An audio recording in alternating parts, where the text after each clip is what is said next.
I had posted for a cook, not a family, and when the wagon came creaking up my road that gray afternoon with a woman holding the reins and two small heads bobbing beside her, I near walked back into the barn and let them turn around in my yard and leave the way they'd come. I didn't, and I have spent the rest of my life grateful for whatever it was in me that stayed put on that porch. But I'll tell it true, the way it happened, because the truth of it is the only part worth keeping. I am an old man now, and the woman is gone on ahead of me, and a man my age learns there is no use polishing a thing past what it was. It was hard, and it was plain, and it was the best thing that ever happened to me, and it started with a wagon and a notice tacked to the wall of the general store down in Tin Hollow. My name is Wade Mercer. In those years I ran cattle on the Quebec Flats, high broken country where the wind came off the rimrock with nothing to slow it down, and the grass went silver in autumn and dead gold in a dry year, and we'd had 3 dry years running. The creek that fed my low pasture had shrunk to a string of green pools you could step across, and half the country around me had given up and sold out and gone east on the train. I had not sold. I had nothing left to go back to and no reason to want anything new, so I stayed, the way a stone stays in a field after the plow has gone around it 100 times. I'd buried my wife Marion 4 winters before that, and our daughter beside her, a baby of 11 days who never got a name that lasted, because Marion died of the same fever the week after and I could not stand in that little graveyard and say 2 names at once. I said Marion's. The other stone I had cut with just a date, and I never went up there if I could help it. Folks said I'd gone hard. I expect I had. A man does not argue with what folks say when they're right. So when my last hand, old Saproot, finally got too stove up in the knees to do for himself and went to live with his sister in town, I found I could ride and rope and mend fence well enough alone, but I could not cook worth feeding to a dog, and the house had gone to a kind of cold rot that I lived in without seeing it anymore. I rode into Tin Hollow one Saturday, and I wrote out a notice in my bad hand and paid the storekeeper a nickel to let it hang on his wall. Wanted, it said. Cook and housekeeper the winter through. Mercer Place, Quebec Road. Steady wages, room found. I did not say anything about who I was or what I'd lost, because that was nobody's business, and I rode home thinking some widow-man's spinster sister would write me a letter, and that would be the end of it. What I got instead was the wagon. She pulled up at my gate and sat there a moment looking at the house, and I watched her look at it, and I saw it then the way she must have. The porch sagged at the north end. A shutter hung by one hinge and banged in the wind. The yard was all bare dirt and old harness and a wheel half sunk in the mud by the trough. Then she looked at me where I stood on the steps, and she did not flinch and she did not smile. She set the brake and climbed down, careful, and she reached up and lifted the smaller child to the ground, and the bigger one came down on her own. "Mr. Mercer," she said, "I've come about the notice." "You've come a long way for nothing then," I said. "I posted for a cook, one woman, not a—" I jerked my chin at the children. I did not finish it, I did not have to. She had a tired face, fine-boned under the dust of the road, and brown hair pinned back hard the way a woman pins it when she has stopped having time to fuss with it. She wore black that had gone rusty at the seams, mourning that had been mourning a good while. She did not look poor in the begging way. She looked poor in the proud way, which is harder to look at, and I have never since been able to look away from it. "I am the cook," she said. "I'm a good one. The children come with me because there is no one to leave them with, and there is no one to leave them with because their father is dead and his people will not have them and mine are gone. I am not asking your charity, Mr. Mercer. I am asking for the work you posted, and I will do it for the wages you posted, and the children will be no cost to you and no trouble. The girl can carry and mend. The boy is quiet." She paused. "I would rather you said no quick than slow." The little boy was looking up at me out of a white face with the dark smudges under the eyes that hungry children get, and he was indeed quiet, quiet in a way no boy of 5 ought to be, and the girl, maybe 7, had her hand on his shoulder and her chin set hard, daring me. And I'll tell you that the thing that decided it was not pity, because I had a stone where the pity used to be. It was the wind. The wind came across the flats just then with the first wet edge of snow in it, the kind of edge that means the season has turned for good, and the high road down to the railhead will close. And I looked past her at that gray sky coming down over the rimrock.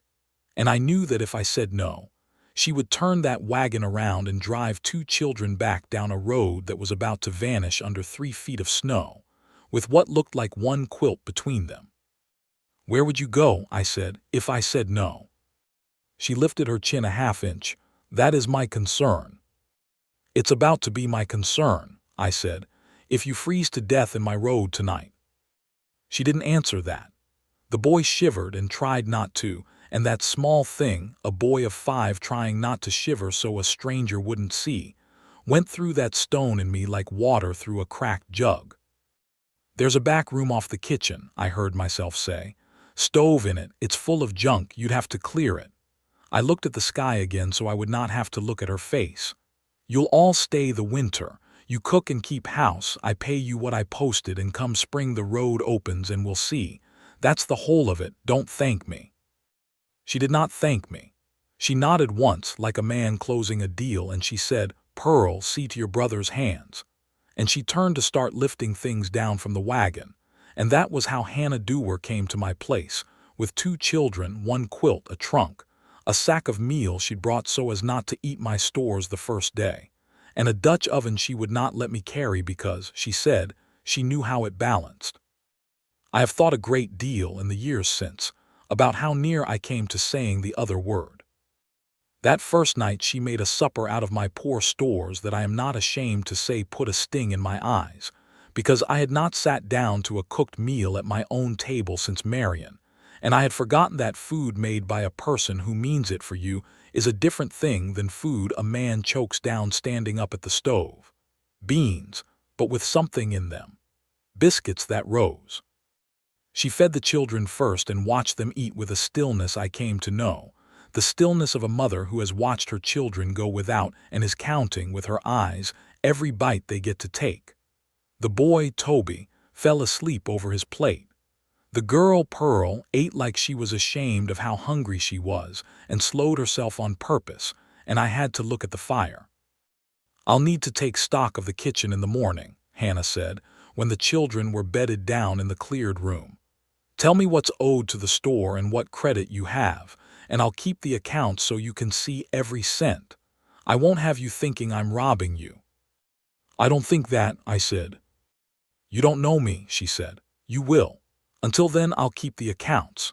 And she did in a small straight hand every nail and every cup of meal, and she set the book where I could see it, and for the first weeks I did not look at it, and then one night I did, and it was honest to the halfpenny, and I closed it and did not open it again. There are ways a person tells you who they are without saying a word, and that book was one. The snow came in hard that next day, 3 days of it, and shut the high road just as I'd known it would, and we were sealed up together on that place, a stranger man and a stranger woman and her 2 children, the way the country does sometimes, where the weather decides who'll keep house with whom. I kept to the barn and the stock. She kept to the house. We circled each other polite as 2 cats. But a house where children live will not stay quiet, and a man who has lived 4 years in the cold rot of his own grief is not braced for it. It was the boy who got past me first, and he did it without trying, which is the only way anybody ever got past me. Toby took to following me to the barn. He'd stand in the door, that quiet white face, watching me fork hay and grain the horses, never saying a word, just watching. And I'd ignore him the way you ignore a barn cat.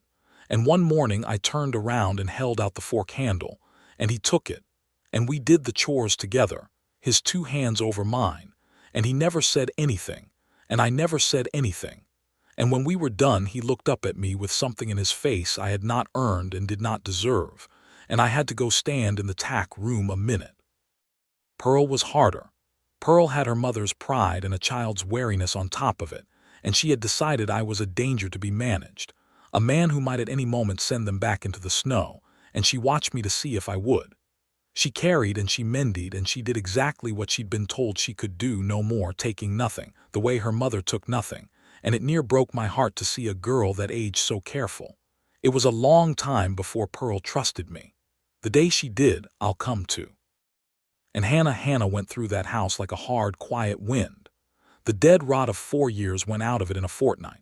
She scrubbed and she mended and she chinked the drafts, and she found in the back of a cupboard Marion's good dishes that I had not been able to make myself give away nor able to bear to use, and she set them by careful and asked me one evening plain, "These belong to your wife?" Not a question. I said they did. She said, "Do you want them put away or used? Either is right. Tell me which."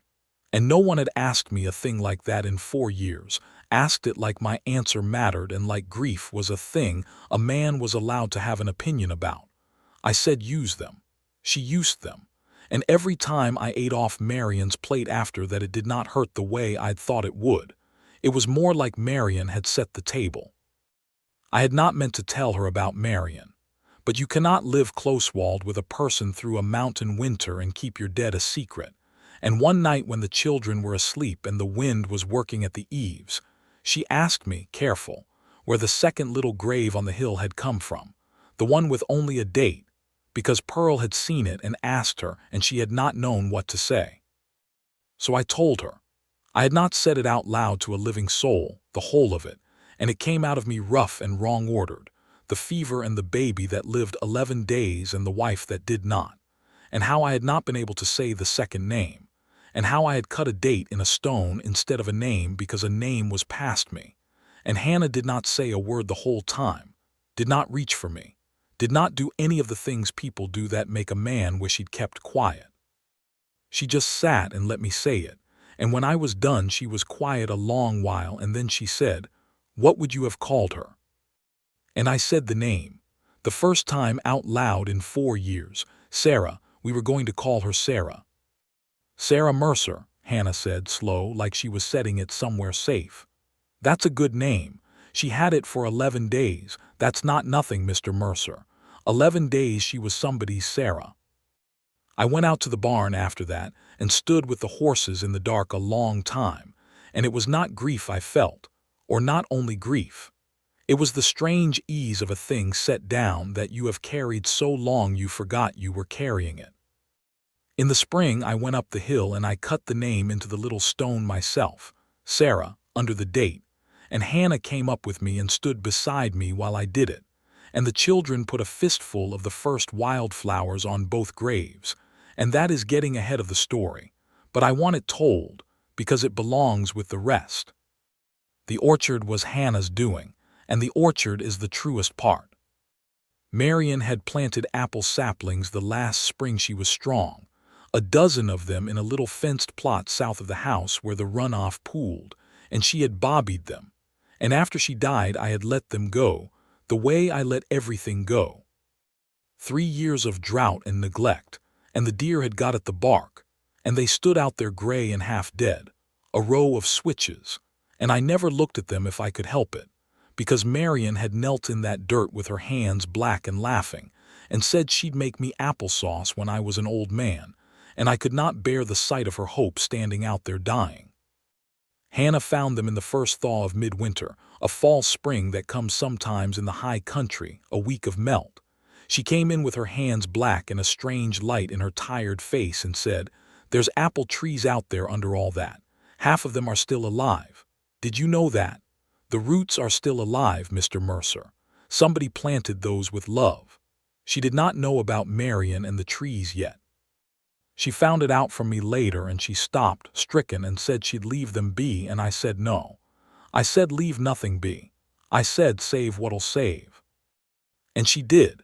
She and the children went out in every thaw and pruned the dead off and wrapped the gnawed bark and hauled water from the green pools in the creek, 2 children carrying buckets too big for them, and Hannah down on her knees in Marion's dirt, and I watched from the barn, and I could not have told you then what was working in me. It was like watching a thing come back from the place I'd put it. Where I'd thought love went, when a person dies, into the ground, into the dark, gone, Hannah was out there with her black hands proving it went into the roots, and the roots were alive, and you could bring it up again into the light if you were willing to kneel down in the cold and do the work.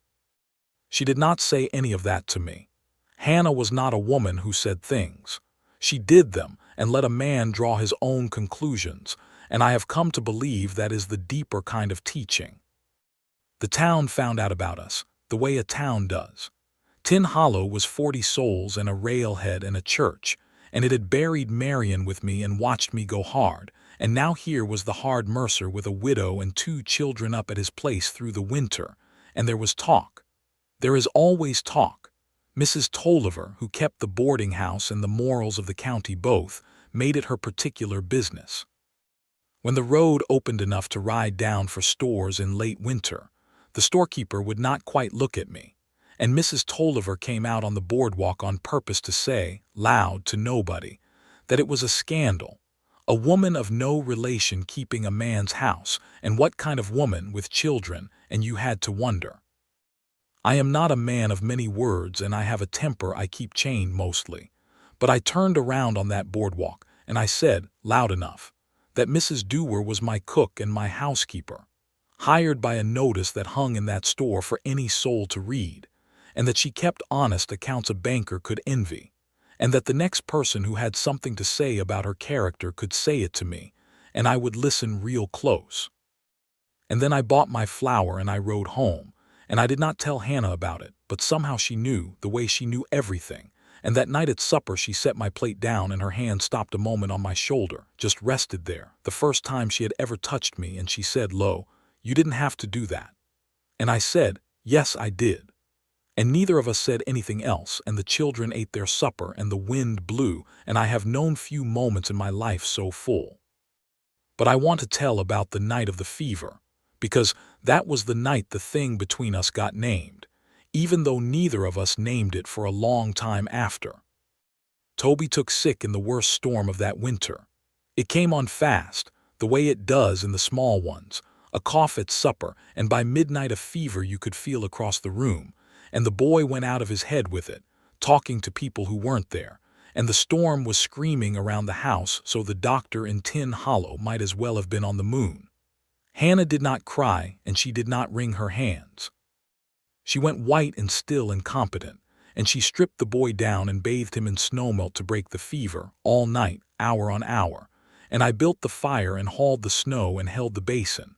And along about the blackest part of the night, 3 or 4 in the morning, when the soul gets thin, the fever climbed instead of breaking, and I saw it in her face. I saw the other dead child she was seeing. I saw the husband she'd lost. I saw a woman who had buried too much already standing at the edge of burying more, and I saw her start to break. And I did the only thing I knew. I took the basin from her and I said, "Sit down, hold his hand, talk to him. I'll do the cold work. You do the part only his mother can do." And I made her sit, and I bathed that boy's burning skin through the rest of that black night while she held his hand and told him about a creek they used to fish. Her voice not breaking, holding, and along about gray dawn the fever broke, and the boy came back to us soaked and shivering and himself, asking of all things for biscuits. Hannah laughed. It cracked out of her like something breaking, and then she put her face in her hands and her shoulders shook, and I did the second thing I had not done in 4 years. I put my arm around a person who was crying, and she turned into my shoulder and cried the way you cry when the worst did not happen, and I held her, and I felt the whole hard winter of her come down, and I will not pretend I did not feel, under the rough wool of her mourning dress, the shape of a future I had told myself I would never want again. I held her, and I did not let go too soon, and I did not hold on too long, and when she straightened up and wiped her face she looked at me different, and I looked at her different, and the boy ate 4 biscuits, and outside the storm blew itself out, and the sun came up red over the white flats, and that is the morning I stopped lying to myself. I did not say anything. I was a coward about it, plain and simple, and I'll own that too, because the deal had been the winter, and come spring the road would open, and I had told myself 1,000 times that what I was building in my heart was just a man's foolishness in a long cold season, and that a young widow with her whole life ahead would no more want to bind it to a hard, old, grieving rancher on a drought-killed ranch than she'd want to lie down in the snow. So I said nothing. I let the winter run out. And that was near the worst mistake of my life, because Hannah Dewar was a proud woman, and a proud woman does not stay where she has not been asked. Spring came the way it does up there, all at once. The flats went green near overnight, and the creek came up brown and singing, and Marion's apple trees, Hannah's trees now, the children's trees put out a haze of leaf, and then, on the half of them that had lived, a scatter of white blossom, and I came up from the south pasture one evening and saw the woman and the two children standing in that little orchard in the falling light, looking up at the bloom, and I stopped my horse and could not go on for the catch in my throat, where I had thought love went. There it was, come up out of the dark ground into the light, white against the blue dusk, because somebody had been willing to kneel down in the cold and do the work. And that was the evening I came in to find Hannah had got a letter when I'd sent Pearl to the store, a letter from a woman in a town 2 days east who kept a boarding house and needed a cook, steady work, room for the children, and Hannah was folding her things into the trunk, and she said, careful, not looking at me, "The road's open. Your winter's done. I've found a place that'll take all 3 of us. I'll go at the end of the week so you've time to find someone for the summer." I stood in the door like a fence post. "It's a fair place," she said. "I asked after them, decent people, the children." "Don't go," I said. She stopped. She still did not look at me. "I posted for a cook," I said, "and I got a family, and I didn't have the sense to know it was the best thing that ever rode up my road until I near let it ride off again. Hannah." I had never used her name before. It came out of me strange and bare. "I'm not asking you to stay on as my cook. I'm asking you to stay on as my wife, not because you've nowhere else. You've got somewhere else, you just showed me the letter. I'm asking because somewhere in this hard winter I went and fell in love with you, and with those 2 children out there, and this place that was a tomb is a home again, and I would marry you tomorrow if you'd have me, and if you wouldn't, I'd understand it, and I'd hitch your wagon myself and not say another word." She turned around then. There were tears on her face, but her chin was up, that same chin she dared me with at the gate. "I won't be married out of pity," she said. "Mine or yours. I've had a marriage that started in need, and I'll not start another. If I stay, Wade Mercer, I stay because I choose to, free, the way I'd choose it if I had 100 other doors open and walked through yours anyway. And I'll keep my own accounts and my own mind, and you'll never own a thing of me but what I give you. Those are my terms." "Those," I said, "are the only terms I'd take." "Then ask me again," she said, "and ask me proper, like a man who knows what he's worth, not like a man begging me not to leave." So I crossed that kitchen and I took her 2 hands in mine, the hands that had come back black from Marion's dirt and brought the orchard up out of the dark, and I asked her proper, and she said yes, free, the way she said everything, and out in the dooryard the children, who had been listening at the window the whole time the way children do, set up such a hollering that the horses spooked, and Pearl came flying in and threw her arms around me, Pearl who had taken so long to trust me. And I knew then that I had passed her test, whatever it had been, and I held that girl who was about to be my daughter, and I looked over her head at the woman who was about to be my wife, and I thought of Marion's plates set out on the table, and I thought, she set the table for this. I do not know how to say it better than that. We were not married a week before her trouble came up the road, and I am glad it came after the asking and not before, because it proved the thing for good. It was a man in a town suit on a livery horse, and he came up my road the way you come up a road you mean to own, and he sat his horse in my yard and looked at my house with his lip curled, and he said, "I'm Royce Dewar. I've come for my brother's children." Hannah went still beside me. I felt her go still.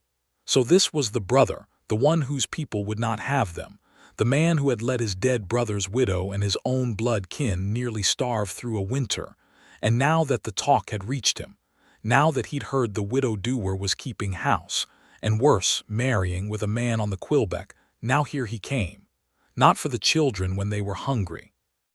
For the children when there was a smell of shame to clean up, and maybe a marriage to break, and maybe a name to be the head of. They're not yours to come for, Hannah said. Her voice was steady. They're doers, Royce said, and you're a woman who spent a winter under a strange man's roof, and there's a county full of talk to say what kind of mother that makes you. No court leave two doer children with a woman of ruined character when there's blood to take them in. I'm being generous, Hannah. I'm offering to take them and spare you the shame of having them took. Now I have already said I keep my temper chained, mostly.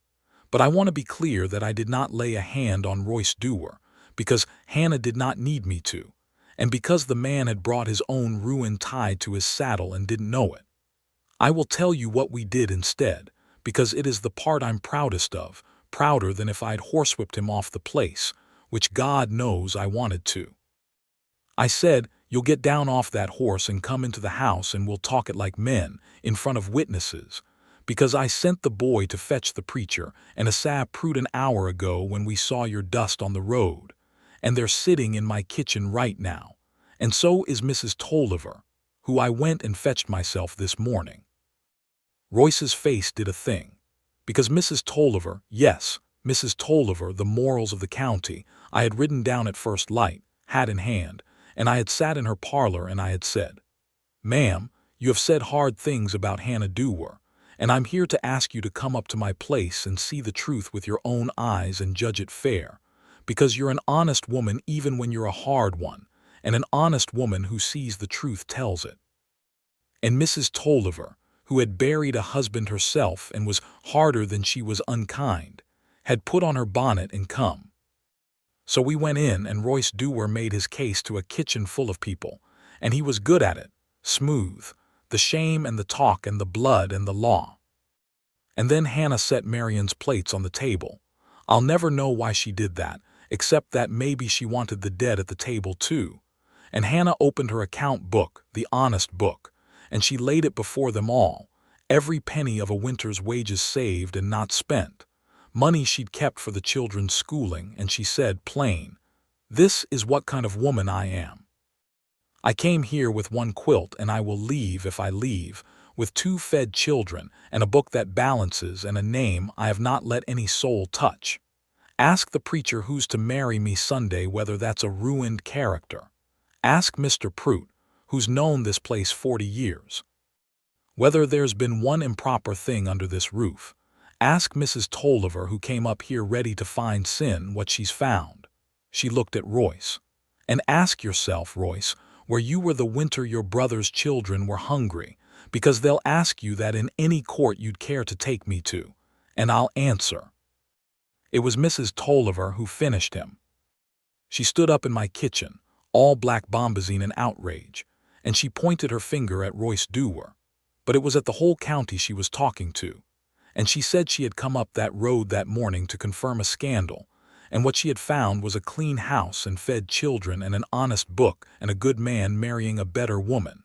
And she said that she would say so, loud, to every soul in Tin Hollow, and that if Royce Dewar wanted to make trouble he'd be making it against her tongue. And there was not a man in the county fool enough to want that. And the preacher said amen, and old Asa laughed out loud, and Royce Dewar got back on his livery horse and rode down my road a good deal slower than he'd come up it, and we never saw him again.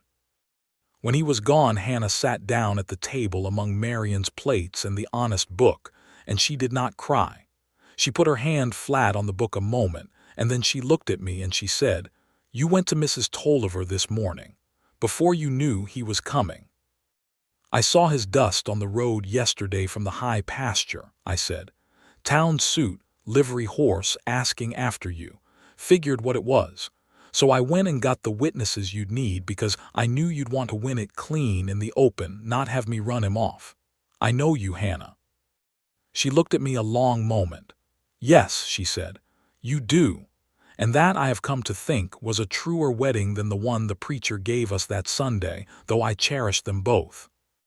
We were married in the orchard, under the half of the trees that had lived, and the blossom was just going to little hard green apples, and Pearl carried flowers and Toby carried the ring on a string around his neck and lost it twice, and Mrs. Tolliver cried and pretended it was the wind. And old Asa gave the bride away because there was no one else, and she said he'd do fine. Hannah wore gray, not black anymore, and she kept her own name in front of her new one in her own mind, I think, and that was right, because I never owned a thing of her but what she gave me, and what she gave me was everything freely, the way she'd said. We made applesauce that fall, the first crop, off the trees that had lived. Marion had said she'd make me applesauce when I was an old man, and she didn't live to. But the woman who came up my road in a creaking wagon with 2 hungry children finished the thing Marion started, brought it up out of the dark ground where I'd thought it had died for good. And I am an old man now, and I have eaten that applesauce every fall of my life since, and every fall I have thought the same thought. I used to believe I knew where love went when a person died. Into the ground. Into the cold. Gone like a thing thrown down a well. I had buried mine and cut a date in a stone and gone hard, and I'd have told you, that gray afternoon, that I was a man with nothing left in him to give and nothing left worth taking. But I had it wrong, the way a grieving man gets everything wrong. Love does not go down the well. It goes into the roots, and the roots stay alive longer than you'd ever credit, down there in the dark, waiting on somebody with the heart to kneel in the cold and do the work of bringing it up again into the light. Marion's love went into those trees and into me, and it did not die, it waited. And one autumn afternoon it came up my road in a wagon and asked me about a notice, and I near sent it away. I didn't. Whatever was in me that day on that porch, with the snow coming and a boy of 5 trying not to let me see him shiver, kept me from saying the word that would have ended it. I said the other word instead. You'll all stay. 3 words, and they made me a husband again, and a father, and a man with a home where there'd been a tomb, and an orchard where there'd been a graveyard, and I have lived a long, full life off the back of those 3 words. She's up the hill now, my Hannah, beside Marion and beside little Sarah, the way she asked to be, all of us together, she said, which was her last bit of teaching, that there's room. Pearl has children of her own, and they call me Granddad, and they have never once been hungry. Toby runs the Mercer place, and the orchard's grown to 40 trees, and in the spring when the bloom comes I go up the hill slow, on these old knees, and I sit a while by the 3 stones, and I tell them how the trees are doing. And then I come down and I make the applesauce, the way she taught me, because there's nobody left to do it but me, and I am not going to let a thing that good go to rot in the cold ever again. I learned that lesson once, the hard way, on a gray afternoon with a wagon in my yard. A man only needs to learn it the once.